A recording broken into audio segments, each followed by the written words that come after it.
Salam dan salam sejahtera di dalam kasih Kristus. Pada kali ini saya ingin membahas satu pertanyaan yang mungkin biasa orang Kristen akan terjebak oleh pertanyaan ini, yaitu mampukah Tuhan menjadi manusia? Itu pertanyaan yang mendasar yang biasa orang akan tanya. Sebelum berlanjut ke videonya, tolong subscribe dulu channel saya ini.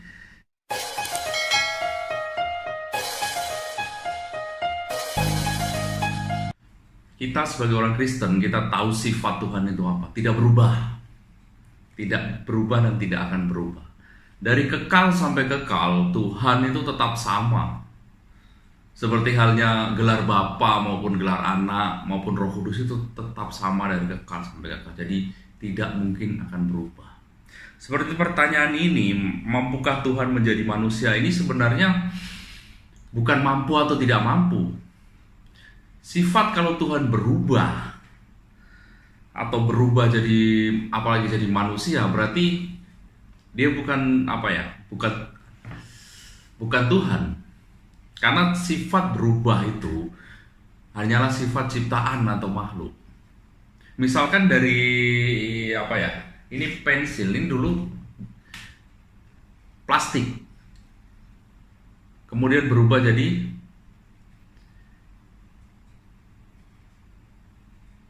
pulpen.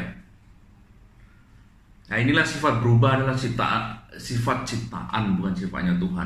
Tuhan dari kekal sampai kekal yang tetap sama. Tuh. Jadi, mampukah Tuhan menjadi manusia? Ini bukan pertanyaan mampu atau tidak, tapi materi itu tidak sama gitu loh.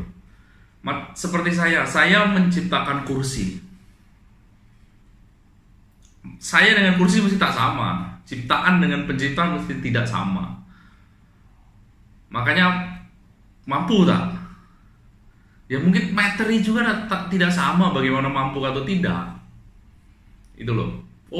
Banyak orang akan mengatakan, Tuhan Maha berkuasa, Tuhan Maha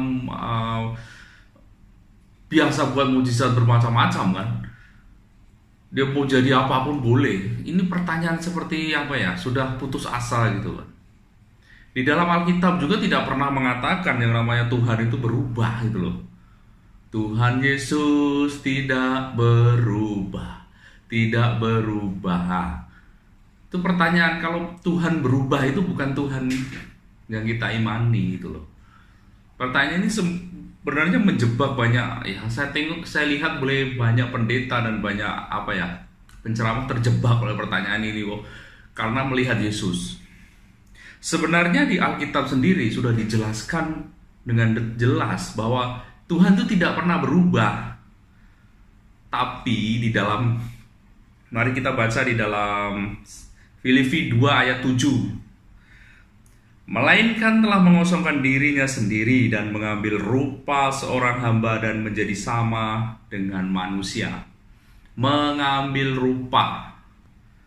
Berarti kalau berubah kan, misalkan burung berubah jadi kucing, hilang sifat kucingnya dan tinggal sifat anjingnya, itu berubah.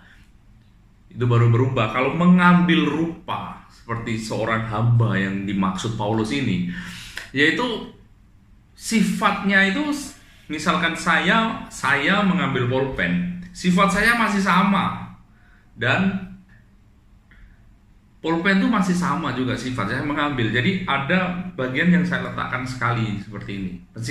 Baju lah.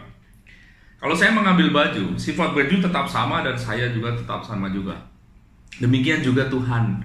Firman Allah mengambil rupa manusia. Sifat firman Allah tetap firman Allah. Dan sifat manusia tetap manusia. Lah kalau Allah berubah jadi manusia, berarti manusia juga bisa berubah jadi Allah dong. Kan? Pertanyaannya kan seperti itu. Jadi seperti halnya kita memahami Yesus, itu bukan berubah manusia, firman Allah atau Tuhan berubah jadi manusia.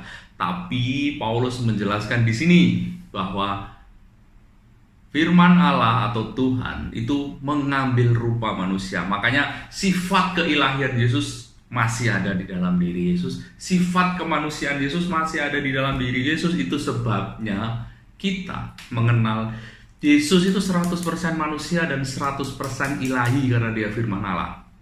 Firman Allah tidak berubah jadi manusia, manusia juga tidak berubah jadi Allah itu loh.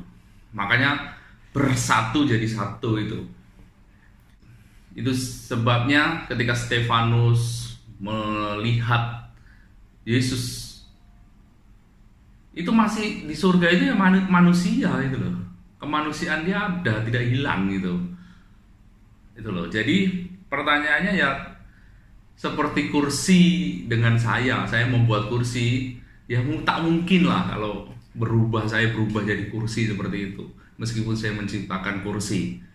Itu loh. Jadi sifat berubah adalah sifatnya makhluk atau ciptaan. Tuhan dari kekal sampai kekal tidak pernah berubah. Jadi jangan terjebak oleh pertanyaan ini lagi. Tuh, makanya istilahnya bukan berubah tapi mengambil rupa.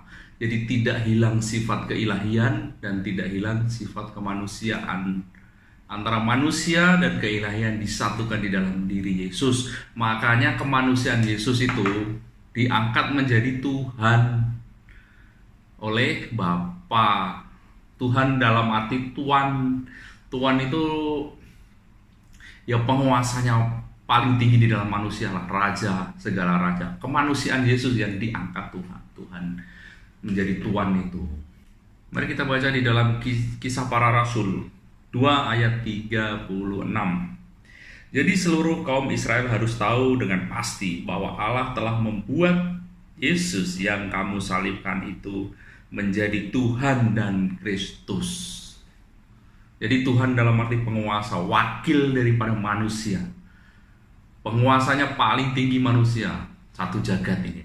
Satu dunia ini penguasanya Yesus karena diangkat. Itu bukan merujuk kepada Yesus sebagai firman Allah, tapi merujuk kepada Yesus sebagai manusia, 100% manusia itu. Makanya ketika kita memanggil Yesus dengan sebutan Lord, sebutan Rob maupun sebutan Tuan atau Gusti, itu merujuk kepada kemanusiaan Yesus. Tapi kalau kita menyebut Yesus dengan sebutan Allah atau God, itu merujuk kepada keilahian Yesus sebagai firman Allah. Jadi paham kan semua?